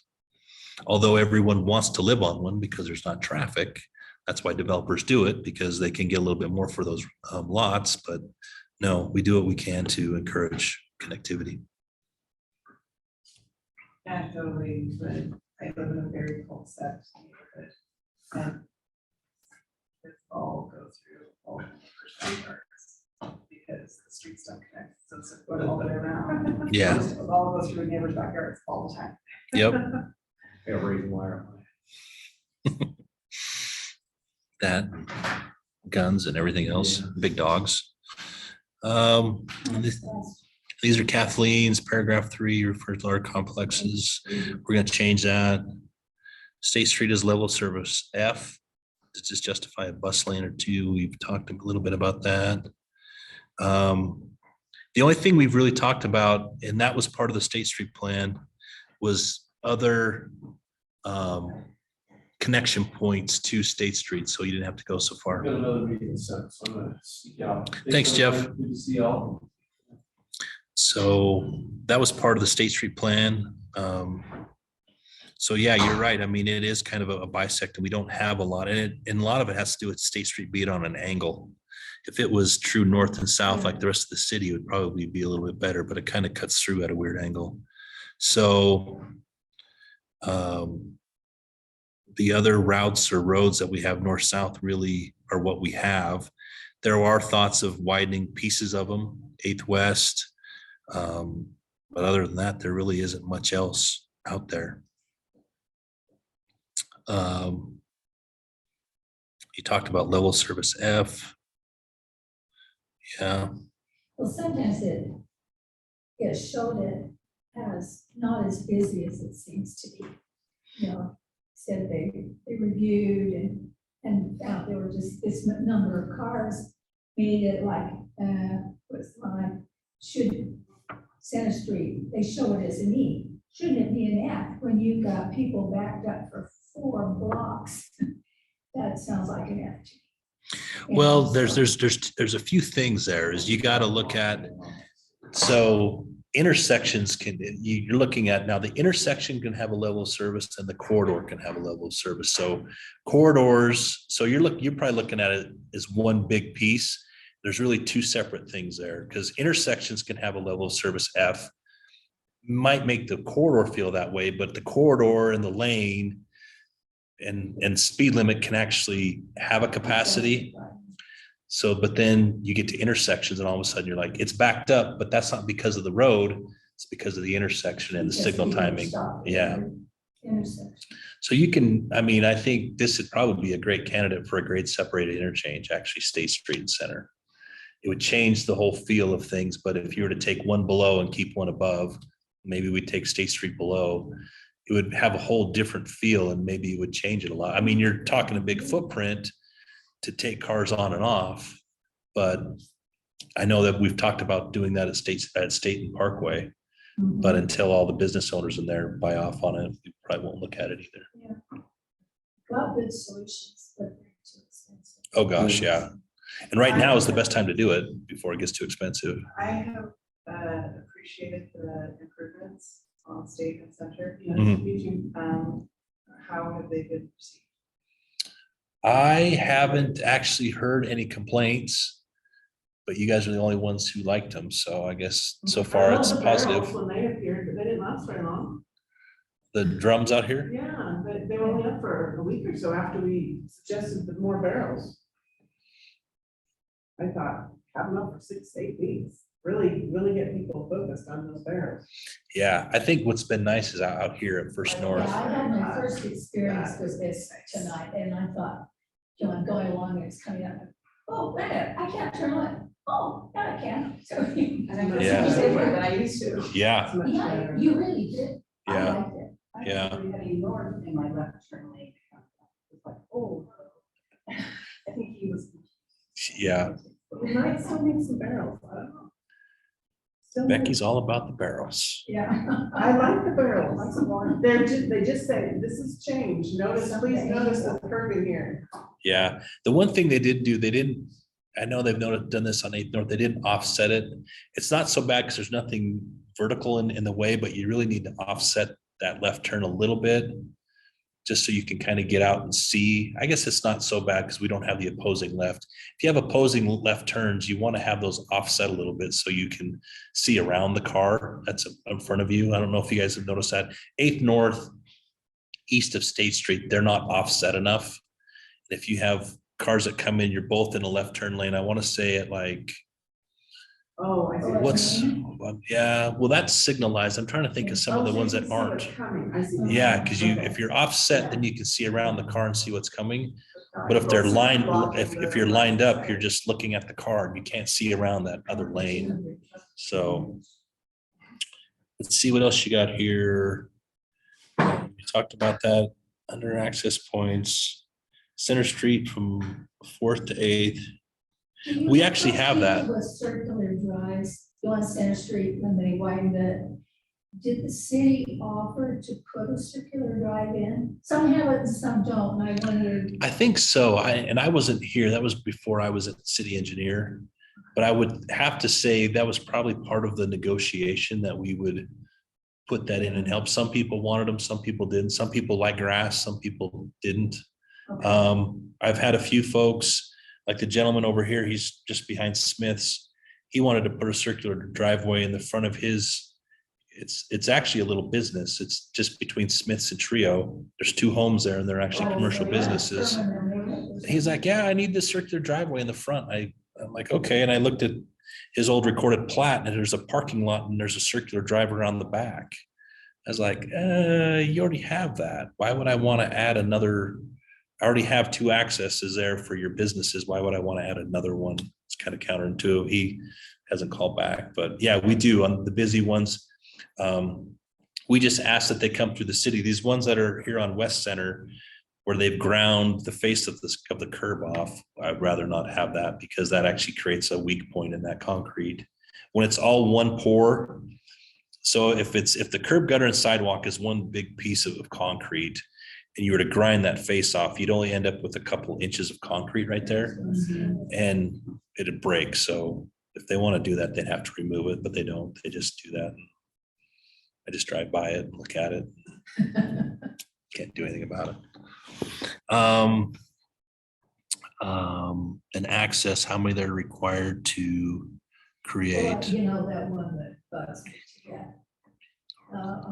By the high school, by Timpanogos, 4th East, 1400 North, Oh, the new, the Lion Homes. oh, the one that's coming in right now? Yeah, well, they're just digging holes and filling them, digging holes. And So they're, They required they're gonna have two street accesses. That's all they're gonna have. a north and a south. Yeah, there's gonna be an access. It's just streets. They're having a street access there and it's gonna come down an L here with some cul-de-sacs in there. Seem to make sense. They're really like stubs. But yeah, they're not gonna have any driveways that are gonna back onto Fourth East or onto Timpanogos I Boulevard. just wondered what the requirement was for safety. Oh, yeah. We try not to have those back onto collectors or arterials. We'll do what we can to have them back facing, or if they have to have it that way. Like we did over here at Sharon.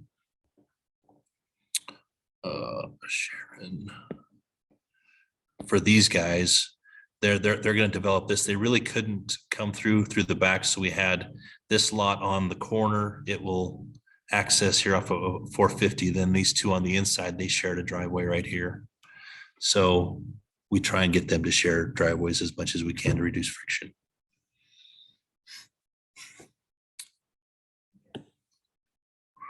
Okay.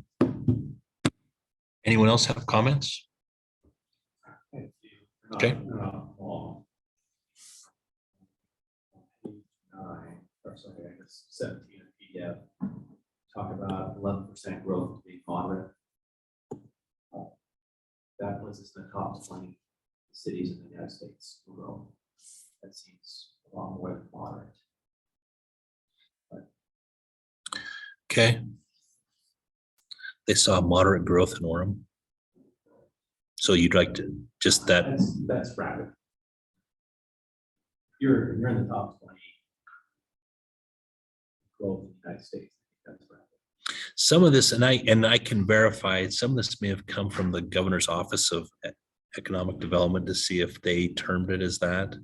Because some of these stats actually came from our website too, because I was looking at for business and commercial growth too. And they were informing me, so I can ask on that socioeconomic conditions at 2.1.2 where that data came from. The last sentence there, they talk about the average travel time, and it's kind of played into another question I have, but it says 19 minutes. I'm just curious where that came from. To a wider question is, you talk about all modeling. Traffic modeling. Travel demand model that Meg puts together. How, there's not an explanation about how, other than use mag stuff, how that's done. Obviously, that's a highly dependent upon trip generators. So, Well, I know a lot of the socioeconomic data comes from the University of Utah. They do studies all of census numbers that happened in 2020. And also they development that's coming in, like everything like the city proposes, they use, and they do trip gen for it, and then they just project these volumes that are going to come in 2030 and 2050. And that's kind of where we use. So we get the base model, and then we'll go to Sam and ask, is there any other developments that haven't been put in? And that way we can adjust our model to be more, to fit more with Orem's growth instead of a generic one. So that's where we rely on the University of Utah. They run all the socioeconomic data for that. it's like there's so much pass through. That's highly dependent on stuff that happens outside of Orem too. Right. So. I know it's as accurate as it can be, but I didn't see anything in there about where it all comes from, so I just checked. Yeah, we've actually, and in this too, we've actually had to go back through and we've had to change the travel demand model because some of those, what's TAS stand for? Traffic analysis zones. Yeah, we've had to change because they had the TAS zone for certain type of zoning, but it's changed since then. So we've had to update it. And that's the thing, is the model, it's as accurate as we got. I mean, it's the most accurate thing we have. Yeah, for sure. All right, page 20, but you just know that, but I thought you got now, or sorry, center is now, you got. No, Not yet. Center Street is still ours. They, In conversations, they would be interested in jurisdictional transfer, but it would be from Geneva Road to University Avenue. not just, because I've tried to get them to just have jurisdictional transfer from Geneva Road to I-15. Yeah. And it's not a big enough carrot for them. They'd like to go all the way over. So, not yet. All right, page 22. You talk about what's annexed to figure 5, but then you go back to figure 5, that's one of the figures does not show what's annexed. So I actually found it in some other diagrams. What's Okay. annexed, but figure 5 does not show what was annexed. So you're talking page 22 of this. So 22 says go sheets figure 5, but what was annexed, and figure 5 is on page 20. The Geneva Road and our left bottom is not actually showing this what was annexed. Yeah, that kind of, I mean, If you, I'd use one of the other figures, you don't have to change it, use one of the other figures that shows the annex stuff. okay. Page 37. So is it the PDF 37 or is it Yeah, 37? yeah, 37. Okay.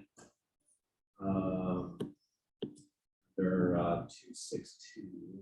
So it's actually, so what page is that? 27. So I gotta go 10 down. 29 of the, Oh, wait, you said 37?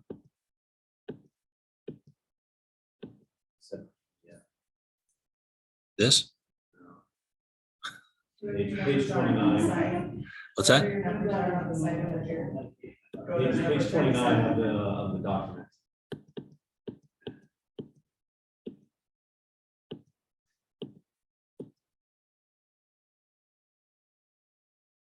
That's 27. You said 29? Yeah. So my 29 is the map. So you're talking about this or what's your, I got 2.6. okay, that's where we're at. Okay, so, right before phase 1 mag, up 2 lines, there's a sentence, UDOT to ensure these projects are implemented and the project follows access management principles. And then there's a period. Probably should be there. Or maybe it's supposed to be a comma, Oh, but either way. just kind of a funny sentence right there. Yeah. With UDOT to ensure these projects are implemented and that the projects follow access management principles. Okay, That works. I have a different version than you do. is this what you're looking at though? 262? Is this what you're looking at, this guy? Or it's not. No wonder my comments don't make any sense.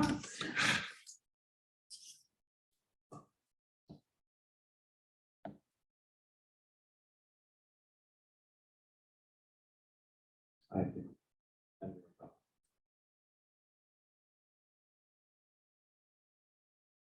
If any- It is correct. Yeah, that's fine. Okay, Yep. Yeah, that's good.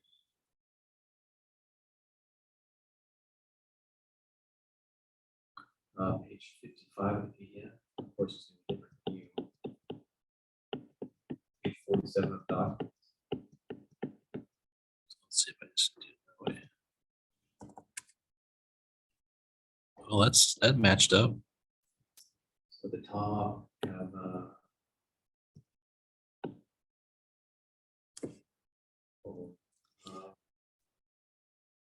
yeah, I need to go to 283. 2.8. Just before 283.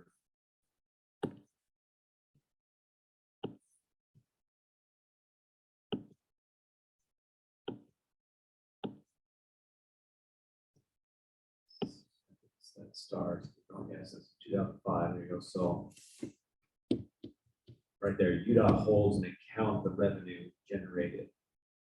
Holds on account the revenue generated by local board of preservation fund. Reed's funding it. Yeah,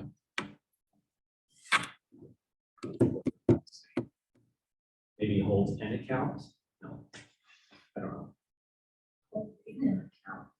Oh, yeah. Yeah.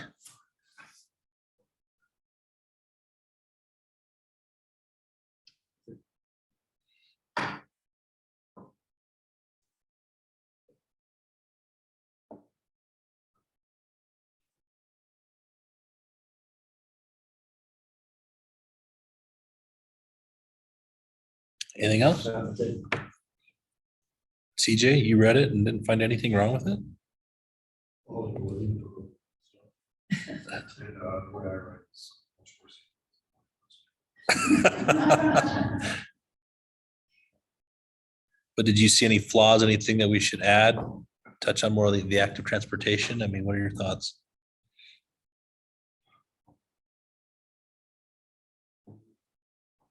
You had to have sat around and talked about this with Sean on occasion. Yeah. but it's kind of dangerous to do.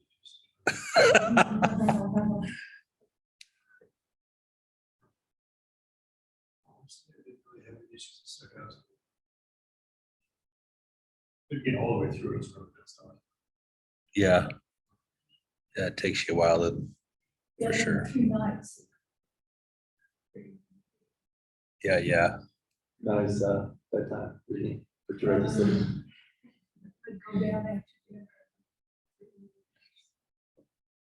I know, I mean, for us, I mean, the copy that I have up here, this showed a lot of the comments that we looked at it and made, and some of them were just, you know, we had them verify a lot of the data, some of the maps.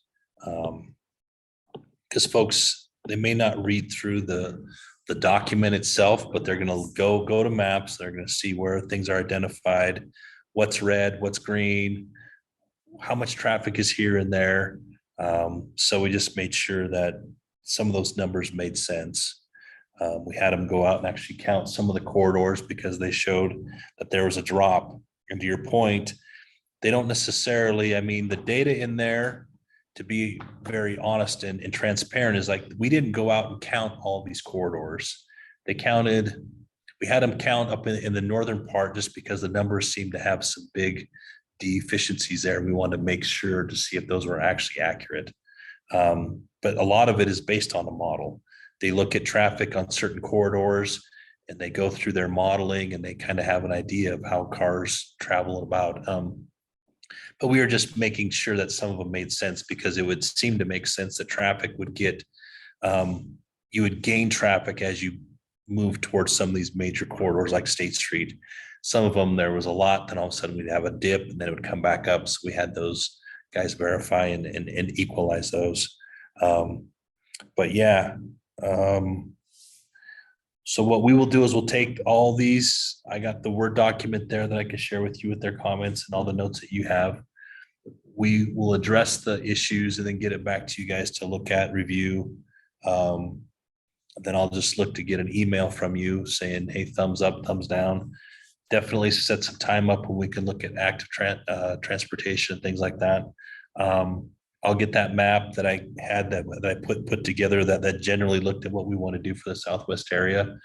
I really didn't want to, and that's what it is. It's going to be labeled as a general area. I didn't want to excite any of those landowners thinking that there's going to be a road going right through their property, because typically they try and put roads on property lines. That way they're not having to bear that whole burden unless they want to.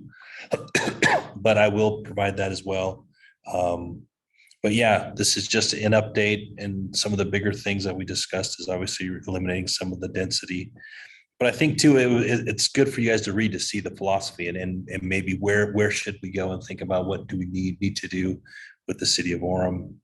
How far are we going to build ourselves out of congestion before we look to take those dollars out that we get programmed and start looking at other means. And two, gives you guys a chance to speak with your peers. Okay, what is tolerable for you? I mean, I know Russ, he would speak to, the bike lanes.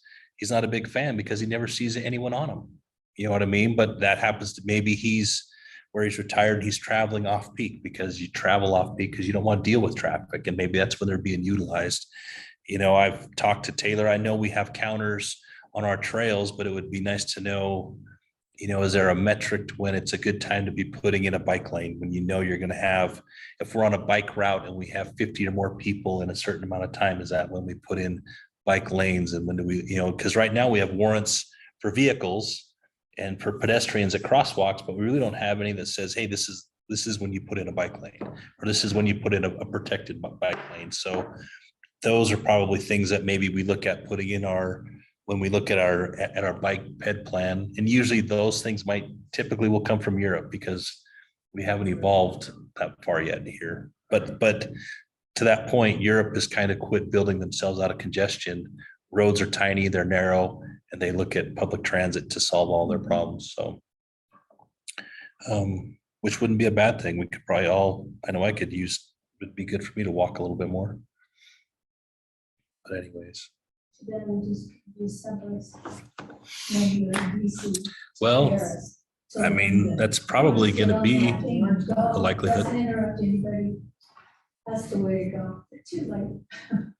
Yeah. But any other questions? That's all I have, Chair. When might we hear back about the plans for that Murdoch Canal crossing? Talked about several times. So the Murdoch Canal, we have two consultants. We'll choose one of them and then they'll start evaluating and looking at what we can do there. So that'll be a project, I would think. It'll probably take us a month or two to get the consultant on board. And then they'll be looking at options. If it's a roundabout, is it bigger? Does a roundabout make sense? Do we not? Do we put in the blank out signs and make it, I mean, they'll start that whole process. So I would imagine, and I'll be bringing those options to you guys as well. But we So can that's talk kind to of the early people. spring. For constructability, No, it's the plans. at the beginning. I would think, yeah, you could probably late winter, early spring. I would think that we would have something. They would at least be able to say, this is our recommendation for here, you know, because that's really what, because we have the money, it'll be this study. Okay, what is the recommended treatment here? And that would be brought forth to you as well as the council to make sure that they're on board with the recommendation, and then we move forward. And if it's right away, then it might take a while. If we got to purchase right away, it may not be till the following construction year season. But if there's no right away that needs to be purchased, we could probably hopefully do it within the next upcoming construction season, 2023. Hopefully they'll talk to users. I don't know how they work that out, but talk to the bicyclists, peds, the cars that are there every day. There's some way that there could be an input, because some consultant sitting in an office who's never crossed that road is not, I don't trust what he's gonna come up with. Well, If they- There's somebody collecting data. yeah, I mean, we There's have a data. QR code. Oh, Yeah. there's a guy There's a who- poster with a QR. No, that's a code. private guy. Yeah. Yeah, I was like, there's someone collecting Yeah. data because. The tricky part will be is I think for the recreational users, you're gonna have pretty high compliance.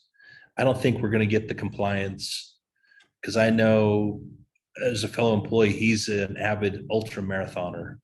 And I don't know, unless he were to go there and the whole thing stopped, that's the only way that he's gonna comply.